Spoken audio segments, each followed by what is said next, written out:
ஆண்டவராகிய இயேசு கிறிஸ்து நாமத்தில் அன்பின் வாழ்த்துக்கள். இந்த காலை வேளையிலே உங்களை சந்திப்பதில் நான் பெருமகிழ்ச்சி அடைகிறேன். தேவனுடைய நாம மகிமைக்காகவும் உங்களுடைய பக்தி விருத்திக்கு ஏதுவாகவும் உங்களிடத்தில் சில காரியங்களை தேவனுடைய ஆவியினால் ஏவப்பட்டு செய்திக்கு முன்பாக சொல்ல விரும்புகிறேன். இந்த நாளினுடைய வெளிப்பாடு இயர் ஆஃப் பேட்டில் உலகத்துக்கு என்று சொல்லி டிசம்பர் 31 ஆராதனையிலே உரைக்கப்பட்ட வார்த்தை நிறைவேற ஆரம்பித்திருக்கிறது. வெனிசுலா US சண்டை நடந்து கொண்டிருக்கு. ஒரே போர் விமானங்கள் குண்டு மழை பொழிகிறது ஆரம்பித்திருக்கிறது. எதற்கு இதை நான் சொல்லுகிறேன் என்றால், தேவ பிள்ளைகள் உங்கள் வாழ்க்கையிலே சொல்லப்பட்ட அந்த தீர்க்க தரிசன வெளிப்பாடுகளும் ஒருவேளை புதுசாக இந்த செய்தியை கேட்கிறவர்களாக இருப்பீர்கள் என்றால் யூடியூப்பில் போய் பார்த்தீங்கன்னா இந்த புது வருடத்தில் 26 எப்படி இருக்கும் 2026 என்று போடப்பட்டிருக்கிறது.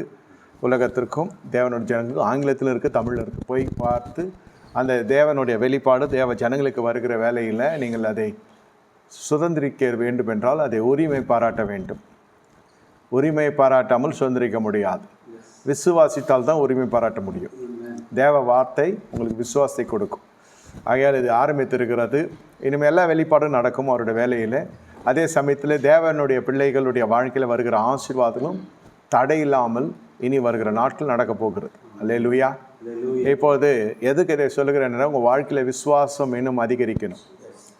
இன்னும் கர்த்தர் உங்கள் தனிப்பட்ட வாழ்க்கையில் தீர்க்கதரிசனம் வந்திருக்கலாம். என்னையா ஒன்று நடந்த மாதிரி இல்லை, நடக்கவில்லையே என்று சோர்ந்து போயிருப்பீர்கள். அவிசுவாசம் இல்லை, சோர்ந்து இருக்கும். சோர்ந்து போகாதிருங்க.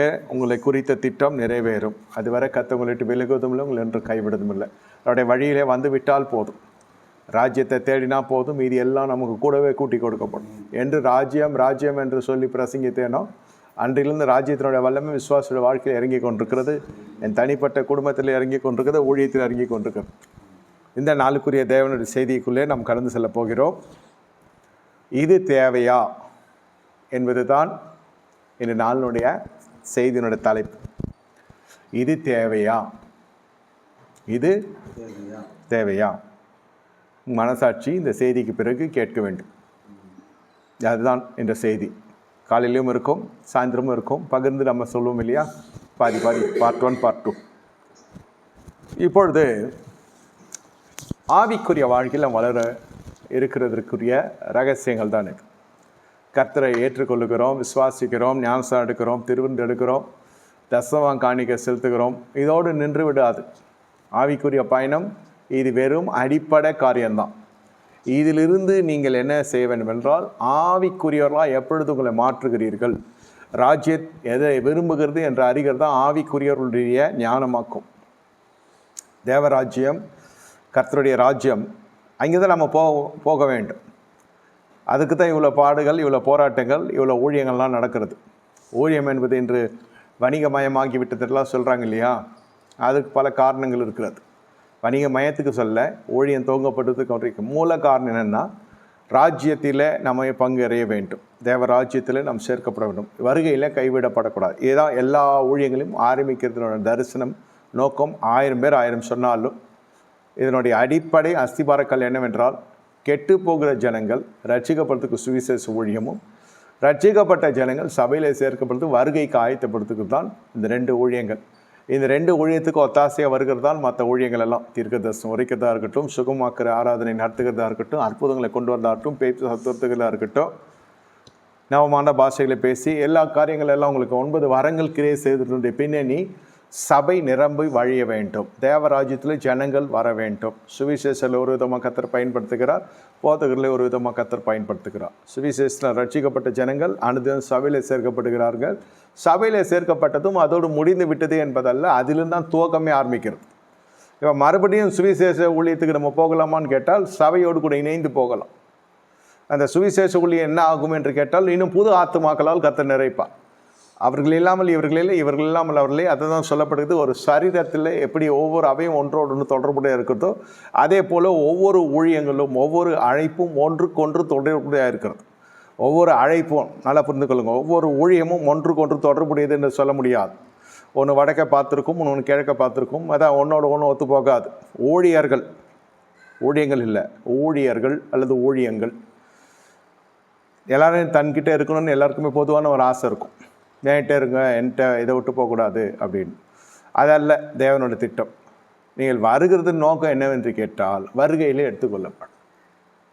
வருகை அதனுடைய அத்தியாவசியம்தான். நீங்கள் சுவிசேஷ ஊழியம் என்னன்னாக்கா விழிப்புணர்வு கொடுக்கப்படுகிறது. இயேசு உயிரோடு இருக்கிறார் என்பதை விழிப்புணர்வு கொடுக்கப்படுகிறது. அற்புத அதிசயங்கள் செய்கிற கர்த்தர் பயன்படுத்துகிற பாத்திரங்கள் உண்டு. சில சமயத்தில் அற்புத அதிசயமே நடக்காது, ஒரு பெரிய அற்புதம் நடக்கும். சுவிசேஷ கேட்பார்கள், விசுவாசிப்பாக கொண்டே வந்து ஞானஸ்தானத்துக்கு ஆயத்தமாக்கி அதுக்கு நேராக வருவாங்க. எத்தியோப்பியா அந்த ராஜஸ்திரியை நீங்கள் மந்திரியை பார்த்துருப்பீங்க. பிலிப்பின் மூலமாக நடக்கப்பட்டது. ஏசாயா வாசித்து கொண்டிருக்கிற மனுஷன், ஏற்கனவே வசனம் அறிவு இருக்கிறது, தெளிவு இல்லை. அறிவு வேறு, தெளிவு வேறு. அறிவு இருக்குது, தான் நாமம் தரிக்கப்பட்டது. 2-3 வேளை கோயிலுக்கு போவோம், ஆனால் பைபிள் எடுத்துனே போகாது. சிலதெல்லாம் சிலது எடுத்துன்னு போவோம், ஆனால் படிக்காது. சிலது படிக்கும், தியானிக்காது. இதில் எவ்வளோ இருக்குது. இதில் எல்லாம் ஃபில்டராகி வரத்துக்குள்ளே சபைக்குள்ளே வரத்துக்கு போதும் ஆகிடும். இது பொல்லாத மனுஷனாக இருக்கா இருந்தாலும், நல்ல மனுஷன் பார்த்தா இப்படி ஆகிட்டான், இப்படி பண்ணுறான் இருந்தாலும், எனக்கு ஞானஸ்தானம் கொடுத்துக்கிறதுல என்ன தப்பு இருக்குது? இதில் வாக்குவாதம் நடக்கும். நான் என்ன அவ்வளோ பெரிய பாவியா? இதெல்லாம் நடக்கும். ஆல்ரெடி இது ஏசாயா படிச்சிருக்கு. அதாவது அந்த மனுஷன் படிச்சிருக்கான், அந்த மனுஷனுக்கு ஞானஸ்தானம் ஒண்டி தான் குறைச்சல். நல்லா புரிந்து கொள்ளுங்கள். அந்த மனுஷன் ஞானஸ்தானம் ஒண்டி தான் குறைச்சல். தண்ணீர் இருக்குது, ஞானஸ்தானம் எடுக்கிறதுக்கு என்ன தேவை எடுக்கலாம். குறைச்சல் இது ஒன்று தான். இங்கே குறைச்சலே அடையாளமாக இருக்கும். பொருளாக இருந்தாலும் சொல்ல ஆவிக்குரிய குறைச்சல். இது வரும், தலையை காட்டும், வாழை காட்டும், போயிடும். அப்புறம் தாய் சபை போகிறோம், அப்புறம் இது பேய் சபை வேணும், அப்புறம் பேய் வந்தால் இங்கே வரும். இது ஒரு இரெகுலாரிட்டி இருக்கும். சபை நிறுவனம் அதுக்கு சொல்லலை நான். இது கர்த்தருடைய ஒரு அன்பு ஊற்றப்பட்டு ஆலயம் திறப்பதுக்கு முன்பு வந்து நிற்பாங்க.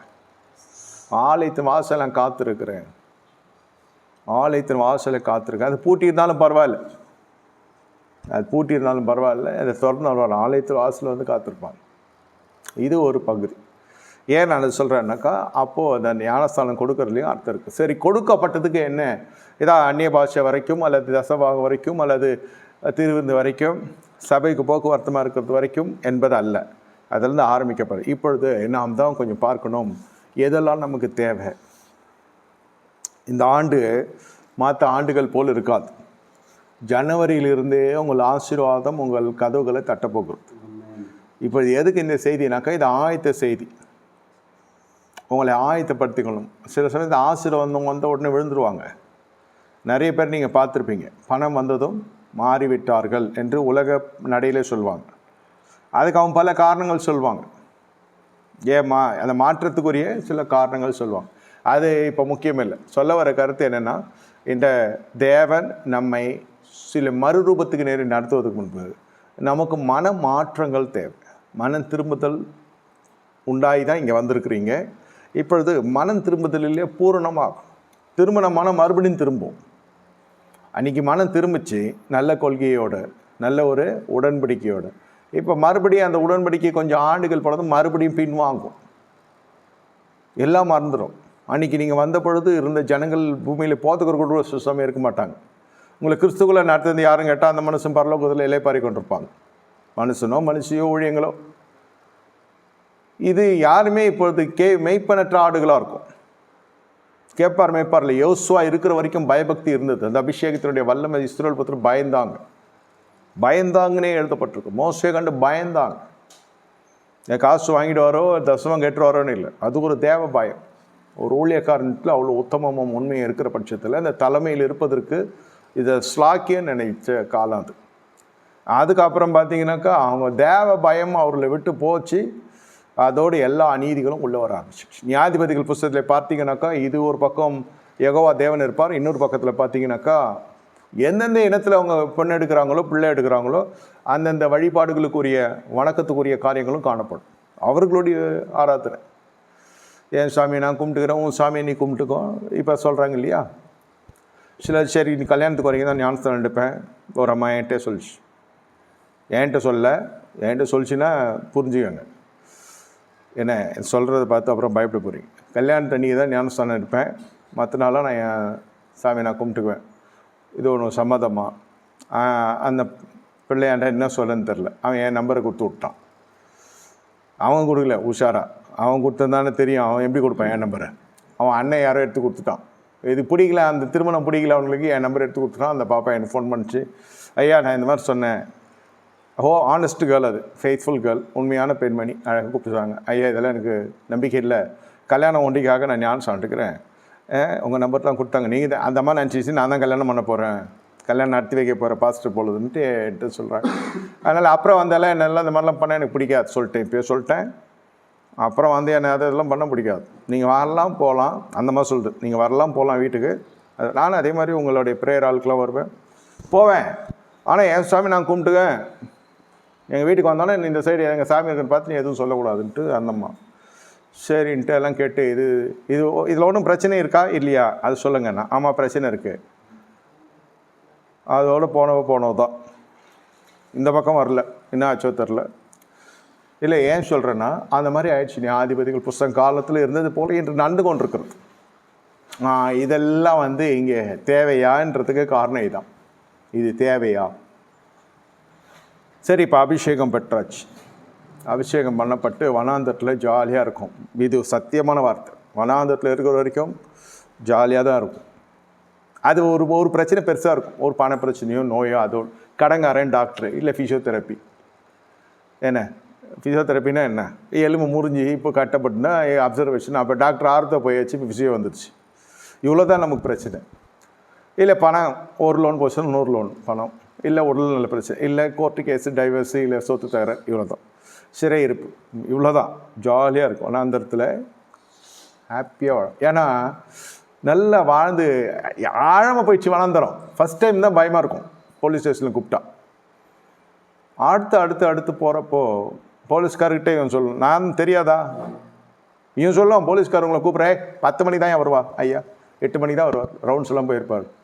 போலீஸ்காரன் வந்து கான்ஸ்டபிள்கிட்ட நம்மளாலும் சொல்லுவான், 10 மணி 8 மணிக்கு மேலே தான் இன்ஸ்பெக்டர் வரும், நான் வரேன். என்னடா கூப்பிட்டா எப்படி பேசுகிற, களவாளியெல்லாம் இல்லை, இந்த விசாரணை போய் அது பழகிடுச்சு. இவன் பண்ண விஷ் பண்ணுவான், அவன் பண்ண விஷ் பண்ணுவான், என்ன எப்படி இருக்க மாமா சமர் உள்ளே போய் செய்வாங்க 2 பேரும். ஃபஸ்ட் டைம் ஒண்டி தான் இந்த பேதி ஆகிற மாதிரிலாம் இருக்கும், தெரியாது, ஒதுரும், அழ வரும், பெரிய கௌரவ குறைச்சலாகும். அப்புறம் பெருந்தலைவர்கள்லாம் சிறைக்கு போயிட்டு வர மாதிரி வரும். ஃபஸ்ட் டைம் அப்படி இருக்காது. 2வது 3வதுலாம் அதெல்லாம் இது பப்ளிக் சர்வீஸ். யாருக்கு பிரச்சனை உள்ளே போயிட்டு வரான், இவன் யாருக்கோ போயிருக்கான் பருந்து பேசுன்ற மாதிரி இருக்கும். விசாரணைன்னு போனாலே அவ்வளோ தெளிவாகிடுவாங்க. அதுதான் சொல்கிறேன், வனாந்திரம் வந்து ஸ்டார்டிங்கில் தான் பயம். அப்புறம் அதை நீந்த ஆரம்பிக்கிறவங்களும் இருக்காங்க, விளையாடி மகிழ்கிறவங்க இருக்கிறாங்க. அது தெரிஞ்சிடுச்சு புருஷன் பொண்டாட்டிக்கு தான் நம்ம வாழ்க்கைன்னு. இந்த படுபாயை கட்டணும் அவ்வளோதான், முடிஞ்சிச்சு, வளர்ந்துடும். இந்த மவராசி கட்டணும், இது வனாந்திரம். இந்த பிள்ளைய பெற்ற வனாந்திரம். இது ஒவ்வொருத்தருக்கும் ஒரு மாதிரி வனாந்திரம். பையன் 7 மணிக்கு மேலே ஆடின்னு வரானாக்கா 8 மணிக்கு மேலே வந்தாலும் சரி, 8-10 மணிக்கு வந்தாலும் சரி ஆடின்னு தான் வருவான். தெரிஞ்ச விஷயம். நீ எவ்வளோ தான் ஜெபம் பண்ணாலும் அது ஏற்ற காலத்தில் தான் கர்த்தர் விடுவிப்பார். அந்த அளவுக்கு சீசனாக ஆகிடுவாங்க. எல்லாம் ரவுண்ட் போயிட்டு வந்திருப்பாங்க, கிழக்கு மார்க்கு தெற்கு வடக்கு எல்லாம். அதுக்கப்புறம் அது கர்த்தரை பார்த்து அதுக்குள்ளே வீட்டில் இருக்கிறவங்க ரட்சிக்கப்பட்டுறோம், ரட்சிக்கப்பட்டிருக்க மாட்டான். இவனுக்காக தான் போனது. அந்த சந்தோஷத்தில் சரி பரவாயில்ல. வனாந்திரத்தை என்ஜாய் பண்ணுறதுக்கான ரீசன் சொல்கிறேன். வனாந்திரமே தெரிஞ்சிச்சு. 25 வருஷமாக போராடின்னு இருக்கிறதெல்லாம் கொஞ்சம் மன தடுமாட்டில் இருக்கிற தம்பதிகள் நான் சொல்வேன். இது தெரியுது இல்லை அந்த ஆள் தான் அப்படி இருக்கான்னு. அதுதான் ஒரு பாஸ்டர் சொன்னார், இங்கே வெளியூர்லேருந்து வந்தார். அப்போ நாங்கள்லாம் சின்ன பசங்க. சொன்னார், புருஷன் பொண்டாட்டி குடி பிரச்சனை, இந்த மனசை சதா காலம் குடிச்சிடுங்க. எவ்வளோ நாளாக கல்யாணம் ஆச்சு? 25 வருஷம் கல்யாணம் ஆச்சு. வெக்கமா இல்லையா அவனுக்கு? 2 பேர் நிற்க வச்சு கேட்குறாரு பாஸ்டர், வெக்கமா இல்லையா அவங்க 2 பேருக்கும்? நாங்களாம் அப்படி பார்த்து நிற்கிறோம், சின்ன பசங்க. அப்போ நாங்கள் பாஸ்டர் கோவமாக இப்படி பேசுகிறாரு.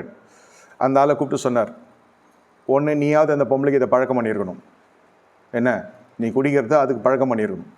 அந்த அம்மாவை கூப்பிட்டு சொன்னார், ஒன்று நீ பண்ணுற ஜபத்தில் இந்த பழக்கத்தையே உடச்சிருக்கணும், நீயும் சரியாக ஜபம் பண்ணல, நீயும் சரியாக பழக்க வழக்கத்தில் ஒழுங்காக இல்லை. எங்கள் ஊர்லலாம் இந்த மாதிரி தான், 2 பேர் சேர்ந்து குடிக்கலாம் தகராறே வராது அப்படின்னாரு. அட பாய் மனசா, இதுக்காக ஃப்ளைட்டுக்கு கூப்பிட்டு வந்து நம்ம எல்லாம் எதிர்பார்த்துன்னா சொல்லுவோம் உடல் ஆலயமாக இருக்குது, அது அதெல்லாம் இல்லை. சொன்னால் திருந்துவா போகிறான், அவனே கெட்டு குட்டி சார் அழிஞ்சு அது தானே அவனே போய்டான் கொஞ்ச நாளில். குடியை எடுத்துக்கொள்ளும் ஜெபிக்கிறத விட அவனே போய்டும், போகிற ஸ்டேஜ் வந்துட்டான். எல்லாம் அழிய ஆரம்பிச்சிச்சு இல்லையா உள்ளே எல்லாம். அதை அழித்தால் கர்த்தர் அழித்து போடுவார். அதில் மேலே வரதான் கிருபை. சொல்லி விட்டோன்னே அவனுக்கு பயம் வந்து மறுநாள்லேருந்து குடி அவன் வந்து ஸ்டாப் பண்ணி கொஞ்சம் தடுமாற்றலாம் வந்துச்சு உடம்புல. அப்பவும் பரவாயில்ல, செத்துற போகிறோன்ற பயம் அப்போ தான் வந்துச்சு. அவர் சொன்னப்போ எங்களுக்கெல்லாம் ஒரு மாதிரி பயமாக இருந்தது, வேறு மாதிரி இருந்தது. கசப்பா இருந்தாடா எப்படி பேசுகிறாரு, அது கிரியை செய்யும். சிலர்லாம் விளையாட்டை பேசுவாங்க, அபிஷேகத்தில் கிரியை செய்யும். ஒரு 2 வாரத்தில் அந்த அம்மா வந்து சபையில் சொல்லிச்சு, என் புருஷன் குடிக்கிறதே இல்லை, கை கால் நடுக்கம் இருக்குது, அது வேறு டாக்டரை பார்த்து சரி பண்ணிக்கலாம், இவன் குடிச்சிட்டு வந்து பண்ணுற ராவடி அதிகம். மறுநாள் காலைல ஒன்றுமே தெரியாமல் உத்தமனாட்ட பேசுவான். என்ன பேச மாட்டுற, என்ன உம்முன்னு இருக்க, என்ன ஆச்சு, ஏன் அழுத மாதிரி இருக்குது கண்ணெல்லாம் அப்படின்னு கேட்பான். 25 வருஷமாக இப்படி தான் பண்ணுவான். நேற்று இருந்தது உள்ளே வரப்போ 4 காலில் தான் வருவார். அவர் 2 காலில் போன மனுஷன் அது படிக்கட்டாக இருந்தால் கூட 4 காலில் இந்த மிருக மாதிரி ஏறுவான். ஃபுல்லாக தெரியல அவனுக்கு, நினைவற்ற அதாவது தன் நிலையற்று இருக்கும். இதில் ஜஸ்டிஃபிகேஷன் என்னென்னா, இவன் கூட கூட்டாளியெல்லாம் அங்கேயே மட்டையாயிடுவான், அங்கேயே ஃப்ளாட் ஆகிடுவான். ரயில்வே ஸ்டேஷனில் இருந்தாலும் ரயில்வே ஸ்டேஷன் சாஞ்சிடுவான், பஸ்ஸில் இருந்தாலும் பஸ்ஸில் சாஞ்சிடுவான். இந்த மாதிரி அரக்கோணம் சென்ட்ரல் போயிட்டு வந்தவங்களாம் இருக்கான். ஹோல் நைட்டு அந்த ஷெட்டில் தூங்கினவங்களாம் இருக்கிறான், காலையில் ஏஞ்சி வீட்டுக்கு வந்தவங்களாம் இருக்கிறான். இது பரவாயில்ல, நம்மளால் வீட்டுக்கு வந்துட்டானே, இதில் வந்து மகிழ வேண்டிய விஷயம். ஸோ இது மாதிரி நிறைய சொல்லிக்கொண்டே போகலாம். சொல்ல வர கருத்து என்னென்னா, இது தேவையா என்பதில் ரட்சிக்கப்பட்ட அபிஷேகம் பண்ணாச்சு. இப்போ வனாந்தத்தில் இருந்த வரைக்கும் ஜாலியாக இருந்தோன்னு சொன்னதுக்கு சபை கொஞ்சம் தெளிவாக இருக்கிறனால புரிஞ்சுக்கும் என்ன சொல்கிறேன். இப்போ இந்த பிரச்சனை தெரியும், இந்த பிரச்சனைக்கு என்னன்னு தெரியும், கடைக்காரன் வந்து என்ன பேசுவோன்னு தெரியும், டாக்டர் வந்து என்ன சொல்லுவோன்னு தெரியும், எல்லாத்துக்கும் தெரியும் நம்மளுக்கு. டாக்டருக்கு நம்ம ஆளுங்கெல்லாம் இப்போ பயங்கர பவர்ஃபுல் ஆகிட்டு வியாதியின் உச்சகட்டத்தில் இருக்கிறவங்களுக்கு டாக்டர் சொல்லனா கூட ஃபார்மசி கைட் பண்ணுறதுல நம்பர் 1 இருக்காங்க. இந்த மாத்திரலாம் மாற்று மருந்து அப்படி. இப்போ ஸ்கேன் பண்ணால் ஃபஸ்ட்டு எக்ஸ்ரே எடுக்கிறப்ப நம்மளே சொல்கிறோம், அது எக்ஸ்ரே எடுப்பாங்க ஆனால் அது சரியாக தெரியாது அப்படின்னு சொல்லுவாங்க.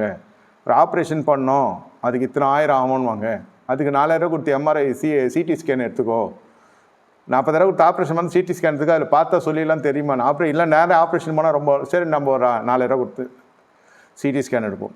அதில் பார்த்தோன்னே ஓகே ஆப்ரேஷன் பண்ணி தான் ஆகணும், ஆனால் அதுக்கு முன்னாடி வந்து நான் ஒரு மருந்து தரேன் அதில் ஓட்டிடலாம், அப்படி இல்லைனா ஆப்ரேஷன் பண்ணலாம், எடுத்தோடனே ஆப்ரேஷன் ஏன் போகிற, ஆனால் நம்மளுக்கு கொஞ்சம் எதமாக இருக்கும் அப்படின்னு டாக்டருங்கெல்லாம் சொல்லுவாங்கன்னு இவனுக்கு தெரியும். இவன் வெளில வந்து என்ன சொல்கிறான், அலோபதி தானே அப்படி சொல்லிச்சு, நம்ம ஹோமியோபதிக்கு போகலாம் அப்படின்னும். ஹோமியோபதி இதே மாதிரி சொல்லணுன்னாக்கா பர்மாவுக்கு போகலாம் என்னென்னமோ நம்ம வைத்தியங்கள்லாம் வியாதிகளுக்கே தெரியும். டாக்டரோட அணுகுமுறை 70% வரைக்கும் தெரியுது, உள்ள டெக்னிக்கலாக தெரியாது. ஆனால் இந்த மாதிரி உயிரே இழந்தவங்களாம் இருக்காங்க. பணம் முடுங்க தான் செய்கிறான் டாக்டரு, அப்படின்னு சொல்லி எனக்கு கண்ணுக்கு தெரிஞ்சு உடன்பிறப்பை போல் பழகினவங்களாம் 2 லட்ச ரூபா கட்டி அறுவை சிகிச்சை செய்ய வேண்டியவங்களாம் 2 மணி நேரம் தான் டைம்னா நான் கொழுக்கட்டை மாதிரி இருக்கிறேன், என்ன போய் சொல்கிறேன், காசு கொடுங்க தான் தரேன், காசு 8 வந்தவங்களாம் கொடுக்க விடல அந்த மனுஷன்.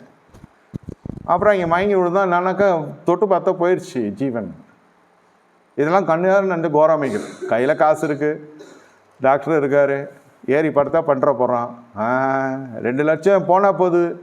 சரி நானும் அந்த சொன்னேன், குணமாயிட்டு வந்தால் சண்டை போட்டு அவன்கிட்ட பாதியாவது வாங்கி தரேன் நான், நீ பண்ணிக்கோ, அவன்கிட்ட எப்படியாவது ரவுடித்தனம் பண்ணி 1 லட்சம் வாங்கி தந்துடுறேன், நீ சும்மா தான் பண்ண. அது இவன் சமாதானம் பண்ணுறதுக்கு ஏதாவது சொல்லல, மிச்சம் 1 லட்சம் யாரும் ஒப்பனா தருவானோ, போடா லூசுன்ட்டு வந்துட்டேன், போயிட்டோம். நான் வண்டி எடுத்துன்னு அடுத்த வேலைக்கு போயிட்டு பின்னாடியே ஃபோன் வருது, மறுபடியும் என்னடா 1 லட்சம் கேட்குறானா, என்னென்னா இல்லைடா போய் சேர்ந்துட்டான்றான் என் ஃப்ரெண்ட். இந்த மாதிரி பிரகஸ்பதிகள்லாம் இருக்குது. அதான் இதெல்லாம் குத்து மதிப்பாக போட்டோம். ஆனால் ஆவிக்குரிய வாழ்க்கையில் அப்படிலாம் இருந்தால் போயே சேர்ந்துடணும். எங்கே பரலோகம்னு இல்லை, பொட்டியில் தான் போவோம். எங்கே போகிறோமோ பின்னாடி நம்மளுக்கு மார்க்கம் தப்பி நட்சத்திரமா இருக்கும். இந்த காலை வேலையில் சொல்ல வர விஷயம் 1 சாமுவேல் 17 இதுதான் ரொம்ப பாவமான விஷயம். வனாந்தரத்தில் ஜாலியாக இருக்கிறேன்னு சொன்ன ஒரே பாஸ்ட் நீங்கள் தான் சொல்லலாம் யூடியூப்பில் கேட்குறவங்க. ஆனால் அது சொன்னதுக்கான காரணம் தான், சவுல் தாவீதுக்கு தன் வஸ்திரங்களை உடுத்துவித்து வெண்கலமான 1 சாமுவேல் 17:38 and 39 38-30 வருஷம் வெண்கலமான ஒரு சீராவை என் தலைமையில் போட்டு ஒரு கவசத்தை அவனுக்கு தரிப்பித்தான். அவனுடைய பட்டயத்தை தாவீது தன் வஸ்திரங்கள் மேல் கட்டி கொண்டு அதிலே அவனுக்கு பழக்கமில்லாததினால் நடந்து பார்த்தான். அப்பொழுது தாவீது சவுலை நோக்கி, நான் இவைகளை போட்டு கொண்டு போகக்கூடாது, இந்த அபியாசம் எனக்கு இல்லை என்று சொல்லி அவைகளை களைந்து போட்டு என்ன அப்புறம் தான் இவரோட வழியில் போகிறார். நல்லா புரிந்து கொள்ளுங்கள், ஆவிக்குரிய ஜனங்கள் ராஜ வஸ்திரம் தரிக்கிறது, இது வந்து ராஜ வஸ்திரம் கிடையாது, இது யுத்த வஸ்திரம், போர் வஸ்திரம். அதுக்கு ஒரு பாடி இருக்கணும். போலீஸ் ட்ரெஸ்ஸு எல்லோரும் ஆசையாக இருக்கும், என்ன ஏதோ ஒன்று, அதுக்கு ஒரு எக்ஸசைஸ் இருக்குது. அந்த உடுப்பு உள்ளே போகிறதுக்கு முன்னாடி அவங்க மேலே ஏறி ஸ்டார்லாம் குத்துறாங்க இல்லையா, என்ன கிரேடாக இருந்தாலும் அவங்களுக்கு ட்ரைனிங்லேயே பாதி பேர் நீங்கள் பார்த்துருப்பீங்க, சினிமாலாம் பார்த்துருப்பீங்க எப்படி இருக்கும்னு. அடுத்தது நேராகவும் சில பேர் கேட்டிருப்பீங்க. ட்ரைனிங்கு அன்னையிலும் சரி இன்றைக்கும் சரி ட்ரைனிங் தான். அந்த போலீஸ் பாடின்றதே ஒன்று. அதே மாதிரி மிலிட்ரி இன்னும் டஃப்பு. இந்த ட்ரைனிங்கில் தாக்கு பிடிச்சி அவன் வந்ததுக்கப்புறம் தான் இந்த ட்ரெஸ்ஸே ஏறும் உடம்புல. அதே போல் எந்த விதமாக இருந்தாலும் ஒரு பயிற்சிக்கு பிறகு தான் அந்த வஸ்திரம் போகும். நீங்கள் மிஷினில் வேலை செய்கிற அந்த ட்ரெஸ்ஸெல்லாம் போட்டுன்னு ஏதோ ஒன்று டச் பண்ணி விட்டோன்னா கூழாக போயிடும். நல்லா படித்து தெரிஞ்சு போனவனுக்கே விரல விட்ருக்கான், கையை விட்ருக்கான், தலையை விட்ருக்கான், என்னென்னமோ விபத்துக்கெல்லாம் நடந்திருக்கு. காப்பாற்றப்பட்டிருக்காங்க, சில பேர் கைவிடப்பட்டிருக்காங்க, சில பேர் அங்கே அவயங்கள் ஊனமாய் வந்திருக்கிறாங்க. வேலைக்கு போயே சொல்கிறேன். அந்த யூனிஃபார்ம் எப்போ வருதோ, சீருடை எப்போ வருதோ, அதுக்கு பின்னால் ஒரு பயிற்சி இருக்குதுன்றார். அதுக்கு பின்னால் ஒரு பயிற்சி இருக்கிறது. நீங்கள் போய் யுத்த காலத்தில் போய் முயற்சி பண்ணக்கூடாது. அதான் இவன் நடந்து பார்த்தான், ட்ரையல் பார்த்தான், சரிப்பட்டு வராது. நமக்கு பழக்கம் இல்லை. ஆவிக்குறிகள் தங்கள் நிதானத்தை உணர வேண்டும், தங்களோட உயரத்தை உணர வேண்டும், தங்களுடைய அளவை தெரியணும், தங்களுடைய எல்லாம் தெரியும். கர்த்தர் இருக்கிறாரு, கைவிட மாட்டார்னு குட்டாம் போக்கில் போய் எதிராவது இஎம்ஐயில் மாட்டிக்கின்னு எதையுமே எடுத்த கவுத்தலாம் செய்யக்கூடாது. நமக்கு அந்த இஎம்ஐ போகிறதுக்கு முன்னே கூட நல்லா புரிஞ்சுக்கணும். ஒரு இஎம்ஐ நீங்கள் போகணும், 40,000 ரூபா கட்டணும், அதுக்கு தான் லோன் சேங்ஷன் ஆகிருக்கு. ஒரு 6 மாதம் கழித்து அந்த 6 மாதம் வரைக்கும் உங்களுக்கு ஒரு 40,000 ரூபா கட்டுற மாதிரி நினச்சி தனியாக எடுத்து வைங்க. தப்பே இல்லை. லோனு நம்மளை சொறிவான், இப்போ விட்டா போயிடும், அது அவனோட பிஸ்னஸ். என்ன அதிலெல்லாம் நம்ம அசைக்கப்படக்கூடாது. எந்த இஎம்ஐ போனாலும் சரி, ஒரு 2,000 ரூபாய் இஎம்ஐ வச்சுக்க, 40,000 ரூபா விட்டுருங்க. 2,000 ரூபாய் இஎம்ஐ கட்டுறோன்னு நினைக்கிறீங்க, அந்த 2,000 ரூபா 4 மாதம் பேங்க்கில் போட்டு வைங்க. இஎம்ஐயை நினச்சிட்டு அந்த அமௌண்ட் உங்களுக்கு ரொட்டேஷனில் இருக்கா பாருங்க.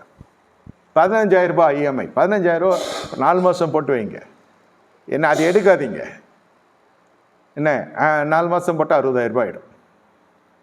என்ன இப்போது 5ஆவது மாதம் இனிஷியல் பேமெண்ட்டுக்கு இதை எடுக்கக்கூடாது.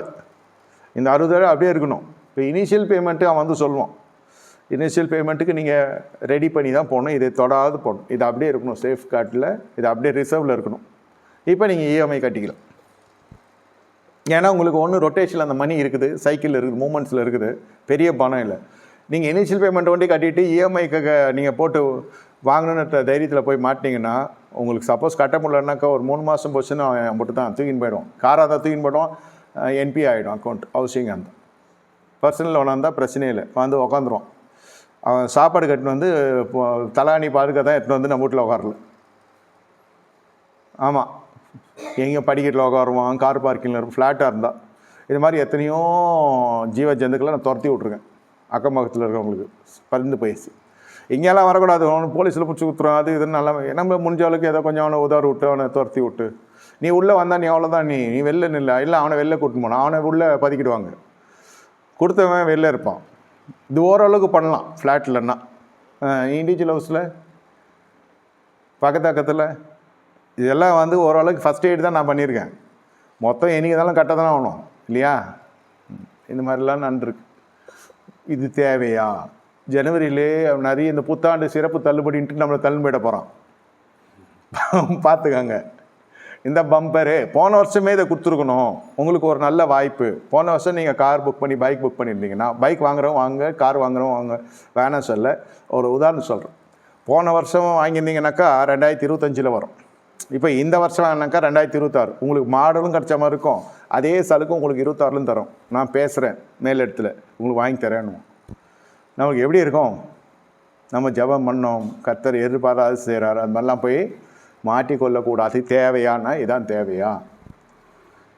பாதிக்கு பாதி ஒன்று கட்டி எடுங்க, இல்லையா இந்த படிவத்துக்குள்ளே எடுங்க, பரவாயில்ல. 4 மாதம் நம்ம அது மிச்சம் பிடிச்சி பாருங்கள்.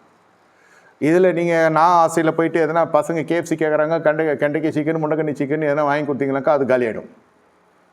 இந்த 15,000 எடுத்து 2,000 போச்சு போட்டுக்கலான்னாக்கா போட முடியாது. 15, 13 ஆகி 12 நின்று அப்புறம் 10 நின்று அப்புறம் நம்மளுக்கெல்லாம் எங்கேருந்து வருன்ற மாதிரி போயிடும். இதோடு பழகினீங்களாம் பிரச்சனை இல்லை. உங்களோட போச்சு, உங்கள் வயிறோட போச்சு, உங்கள் கோழியோட போச்சு, உங்கள் பழக்க வழக்கத்தோடு போச்சு. இதோடு பிடிச்சிக்கலாம் நம்ம. அப்புறம் உட்காந்து பேசுகிற அளவுக்கு ஆகிடும். ஜாக்கிரதையா. உங்கள் ஆசை வண்டி மேலேயா, கோழி மேலேயா, பிள்ளைங்க மேலேயா, ட்ரீம்ஸ். இந்த வயசில் தான் சாப்பிடணும், இந்த வயசில் என்ஜாய் பண்ணணும், இந்த வயசில் தான் அவமானமும் போடணும்.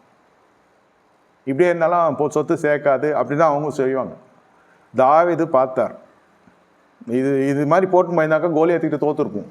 அதை தான் சொல்ல வரேன்.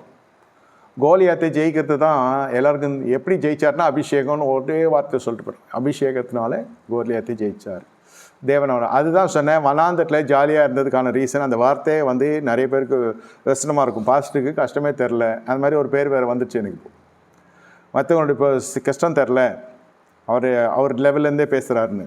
நம்ம எங்கேருந்து வந்தோன்னு பழகினவங்களுக்கு தெரியும், எங்கேருந்து ஆரம்பிச்சது வண்டின்னு தெரியும். நடுவில் புதுசாக வரவங்களுக்கு மிகப்பெரிய கோடீஸ்வர பாஸ்டர் நான்.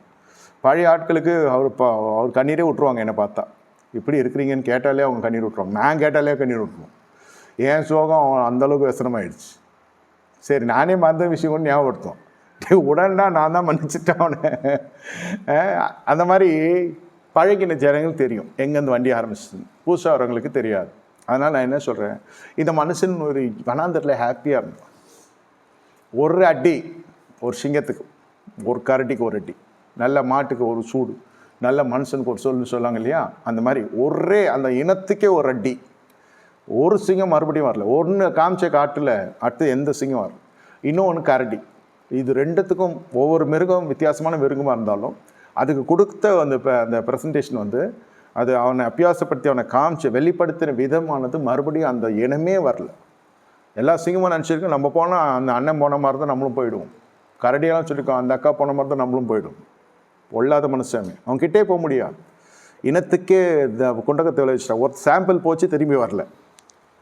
சிங்கங்களுடைய மைண்டு வாய்ஸ் இது, கரடிகளுடைய நிலை. அதுபோல் உங்களுக்கு ஒரு விஷயம் பிரச்சனை வந்துச்சு, அதோட அது காலி. அதான் சொன்னேன், வனாந்தரில் ஹாப்பியாக இருக்கலாம். நம்மளுக்கு எதனா ஆச்சுன்னா அதை கண்காணிப்பு அப்பா வச்சுருக்காரு இல்லையா, மற்ற மேய்ப்பர்கள்லாம். தாவீதுக்கு அப்படி ஒரு செக்கு. நம்பலை, கொஞ்சத்தில் நம்பலை. தாப்பன் தான் நம்பலை, என்ன பண்ணுறது? நம்ம வீட்டில் நம்மளை மரியாதை இல்லை, என்ன பண்ணுறது?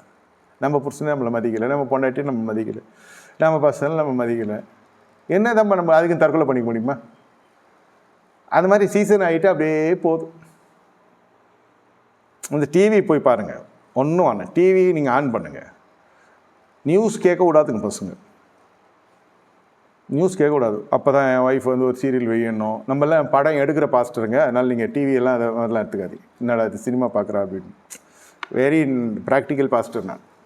டிவி போட்டால் அது வந்து சீரியல் பார்க்கணும், ஒன்று வந்து பிக் பாஸ் பார்க்கணும், ஒன்று வந்து என்னென்னமோ எத்தனை சேனல் இருக்குதோ எத்தனை சீரியல் இருக்குதோ அத்தனை அது மத்தியானமும் போடுவான். இல்லை நான் நியூஸ் பார்க்குறப்ப தானே வரணும். டிவி வாங்கினேன், கேபிள் கட்டுறேன், கரண்ட் பில் கட்டுறேன், இது வீட்டில் நான் ஒன்றும் பார்க்க முடியல, யூடியூப்பில் பார்த்துக்க பாடணும். நீ பாரு, நீ தான் ஃபோன் எடுக்குவானான்னு ஏன்னும். எப்படியெல்லாம் மடக்கி கிடைக்கி கடைசி வரைக்கும் நான் நியூஸ் பார்க்க கூடாது. அப்புறம் என் ஒய்ஃப்னு சொல்ல, இப்போ இல்லைன்னா நான் சன் நியூஸ் போட்டாக்கா போட்டுனே இருப்பான் காலையில், அதை பாருங்களேன். ஏன் இப்போ என் சீரியல் போனால் வருமா? நம்ம வீட்டு மேட்டர்தானேம்மா வருது. நம்மளை பார்த்து எடுக்கிறானா இல்லை அவனை பார்த்து நீங்கள் அப்படி எடுத்துக்கிறீங்களா ஒன்றும் தெரியல. இல்லை சமையல் குறிப்பு பார்க்கலாம்.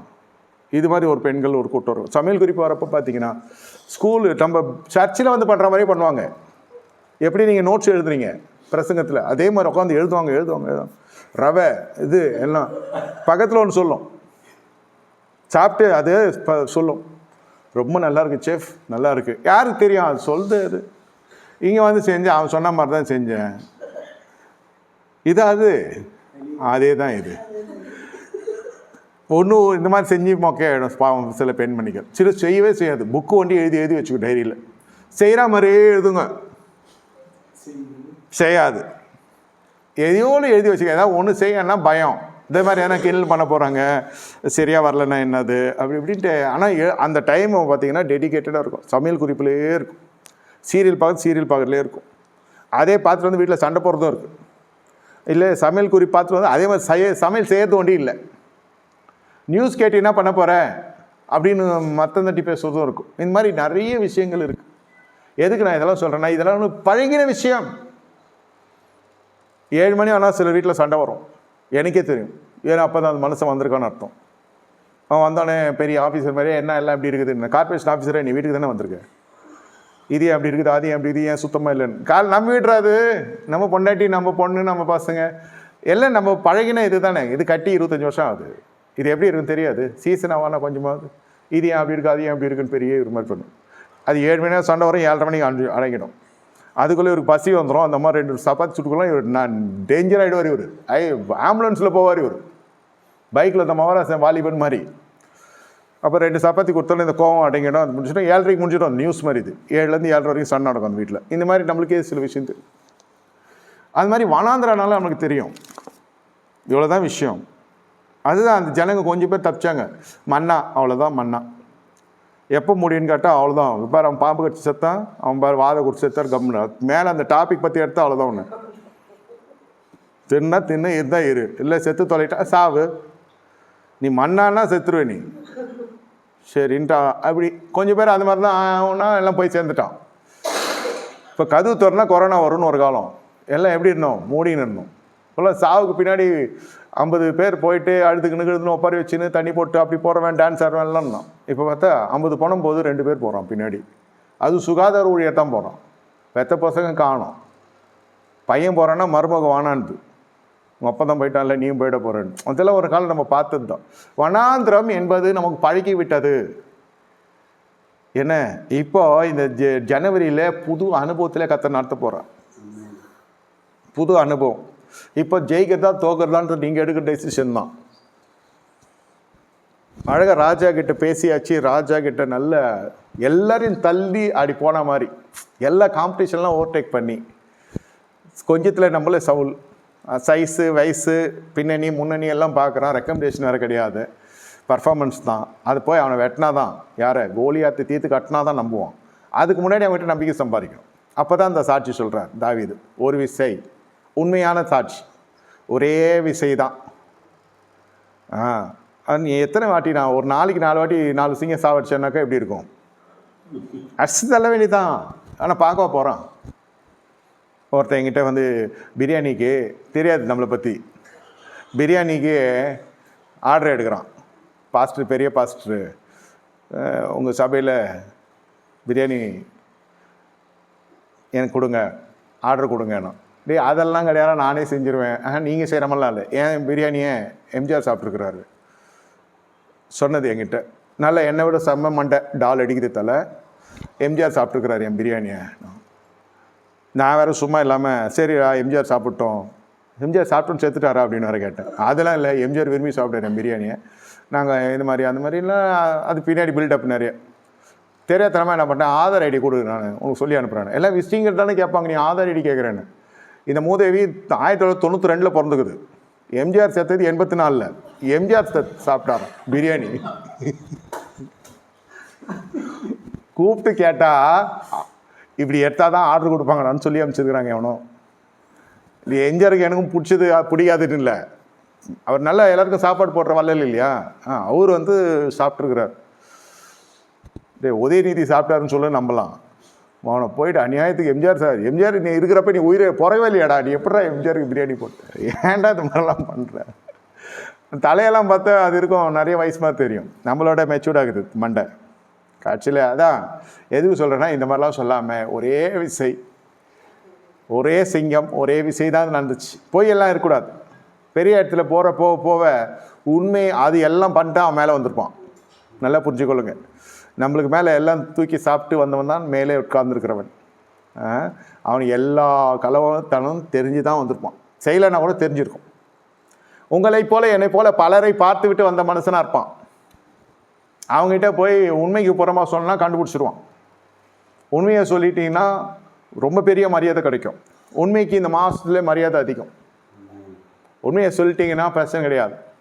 உண்மைக்கு மாறாக ஏதாவது திரிச்சிங்கன்னா, ஐயா என்கிட்ட பணம் இல்லை, என்கிட்ட இல்லை, சும்மானா அவன்கிட்ட ஏதாவது ஒன்று சொல்லிட்டேன்னு வச்சுங்க. இப்போ அவன் போகிறதுக்காக இப்போ இந்த டைம்லேருந்து அவனை ரிலீஸ் ஆகணும். நம்ம நாளைக்கு இதே டைமில் வா, நீ தரலன்னா செருப்பால் அடினா செருப்போடு தான் வந்துடுவான்.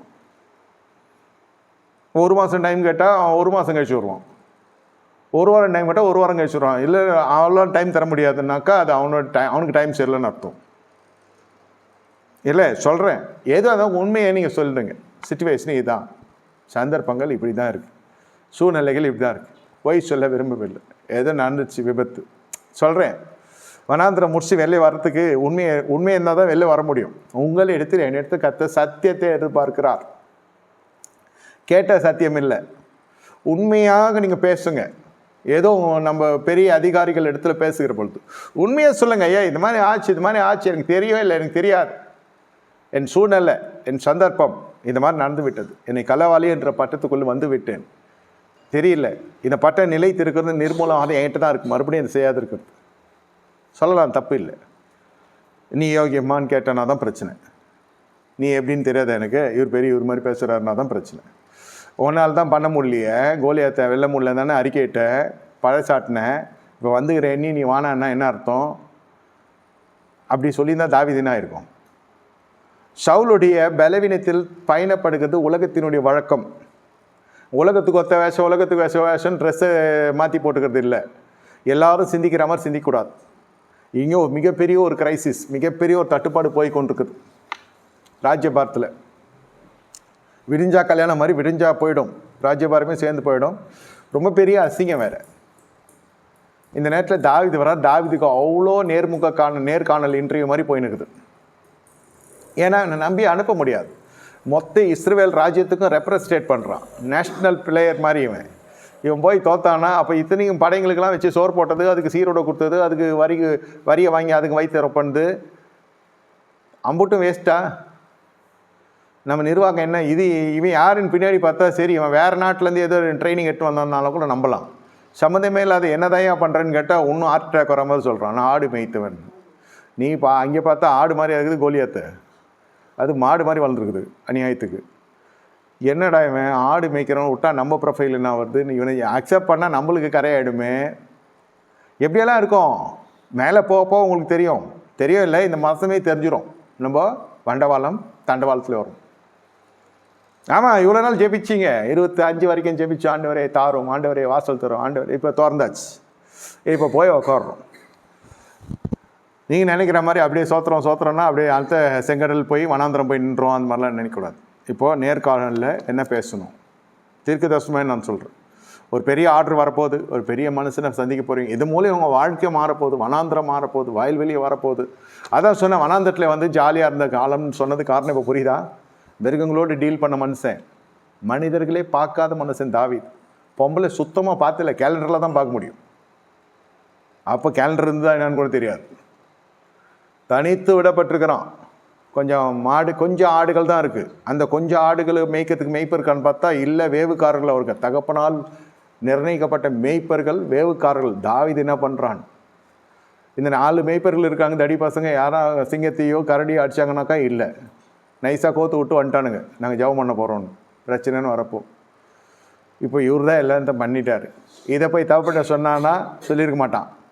எது நல்ல விஷயமா தாவீதை குறித்து தகப்பன் வீட்டுக்கு போகாது. அது உதவாக்கரைன்ற பட்டியலில் வந்தாச்சு, மறந்தாச்சு. இதெல்லாம் நம்ம கடந்து வந்துட்டோம். 25ஓட முடிஞ்சிச்சு இந்த ஸ்டோரியெல்லாம். மறுபடியும் அர்ச்சமாக வரைக்க வேணாம். இப்போது ராஜவஸ்திரம் இல்லை, யுத்த வஸ்திரம் போகிறதுக்கு முன்னாடி நம்மளுக்கு ஒரு அபியாசம் இருக்குதா? அபியாசம் இல்லாத விஷயத்தில் போகாதீங்க. புது தொழிலில் போய் இறங்காதீங்க. தெரிஞ்ச தொழிலை விட்டுறாதீங்க. அது லாபம் வரலன்னா கூட கண்டிப்பாக நீங்கள் அதில் இருக்கிறது நினச்சா பெருமைப்படுங்க. இது லாபமே இல்லை, லாபம் வர தொழிலில் நம்மளுக்கு விஷயம் தெரில.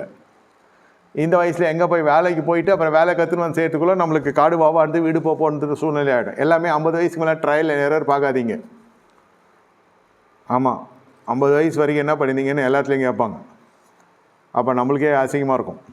அதனால் தெரிஞ்ச தொழிலை விட்டுறாதீங்க, தெரியாத தொழிலை தொட்டுறாதீங்க.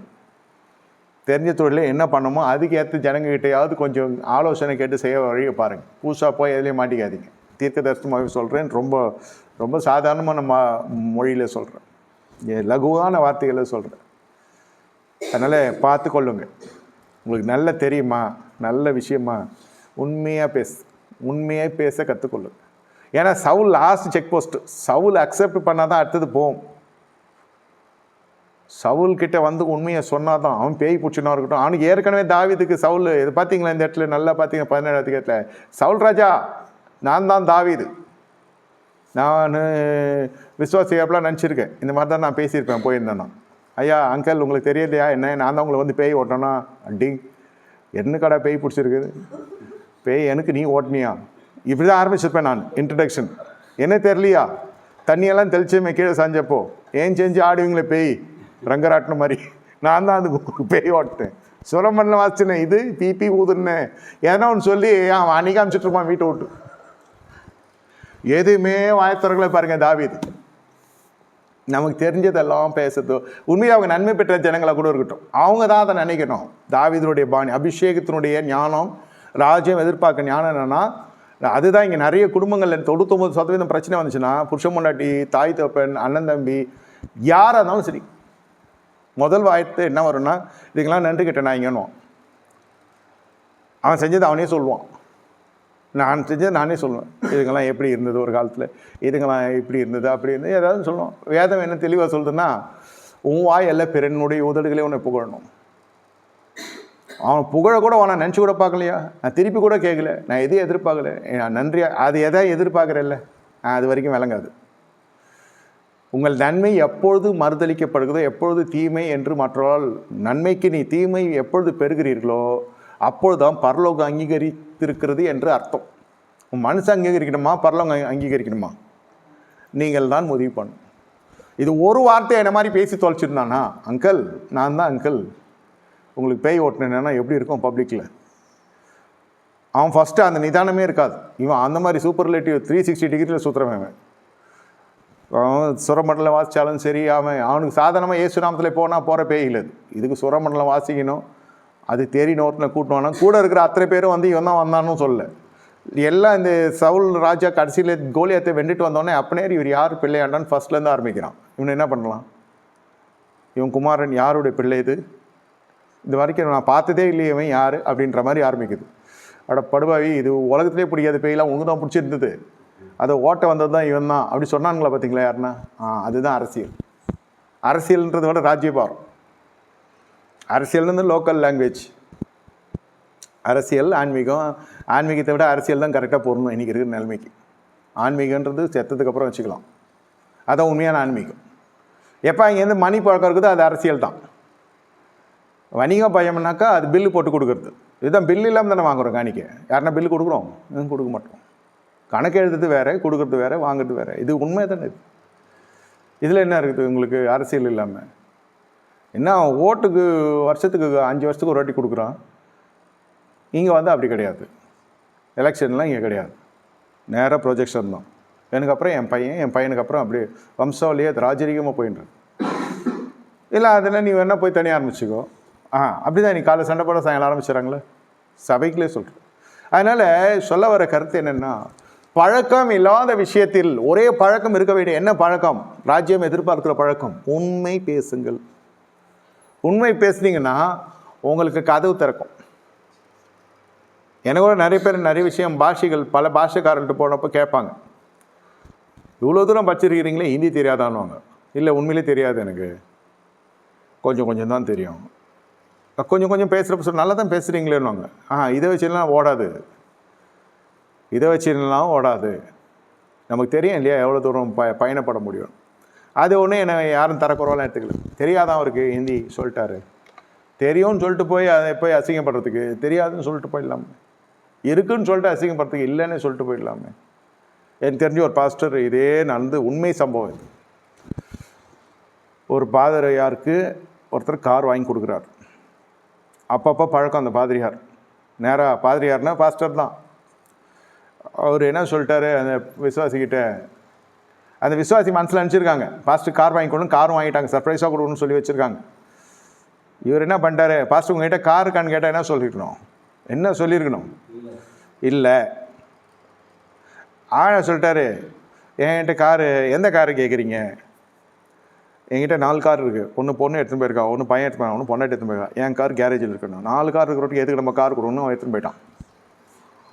அப்புறம் பஸ் ஸ்டாண்டில் நின்றுது அங்கிள், இது நான் இங்கே நிற்கிதுன்னு சொல்லி என் நானோ காரில் கூட்டின்னு வந்தேன்.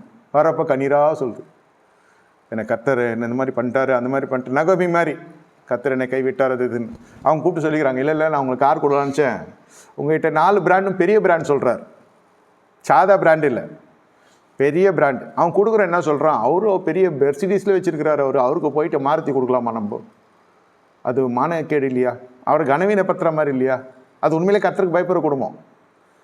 இஎம்ஐலாம் கட்ட வேணாம், பாஸ்டர் பாவம் டேங்க் ஃபுல்லாக பெட்ரோலை போட்டு வச்சு கையில் சாய் வச்சுன்னு உட்காந்துருக்குறான். அந்த நேரத்தில் இது கவுத்துக்குச்சு.